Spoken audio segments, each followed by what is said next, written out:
আমার ছোট্ট বন্ধুরা, আমাদের যদি খিদে পায় তাহলে আমরা তো বুঝতে পারি, কিন্তু বনের পশুদেরও যে খিদা পায় সেটা এই শিয়ালটিকে দেখে বেশ বোঝা যাচ্ছে।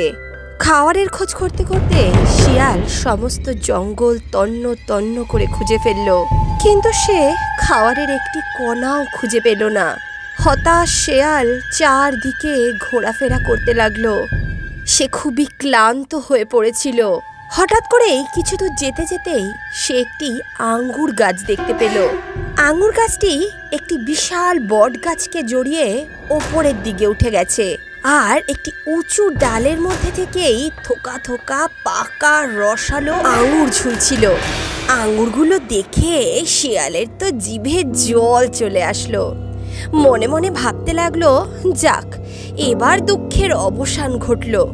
কিন্তু আঙ্গুরগুলো তো অনেক উঁচুতে আছে, কি করে পারি আঙ্গুরগুলোকে?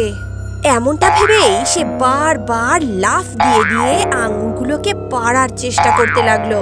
কিন্তু আঙ্গুরগুলো এতটাই ওপরে ছিল যে শিয়ালের নাগালের মধ্যেই এলো না। বহুবার চেষ্টা করা সত্ত্বেও সে বারবার বিফল হলো। তারপর এক সময় হাঁপিয়ে গিয়ে গাছের নিচে বসে পড়ল। তারপর এক সময় সে চিৎকার করে বলে উঠল, আমি বৃথায় সময় নষ্ট করলাম ওই আঙুর ফলগুলোকে পাওয়ার জন্য। আঙুর ফলগুলো বেজায় টক, আঙুর ফল টক, আঙুর ফল টক। সবাই শুনছো? আঙুর ফল টক। তাহলে আমার ছোট্ট বন্ধুরা, আজকের এই গল্প থেকে আমরা কি শিখলাম?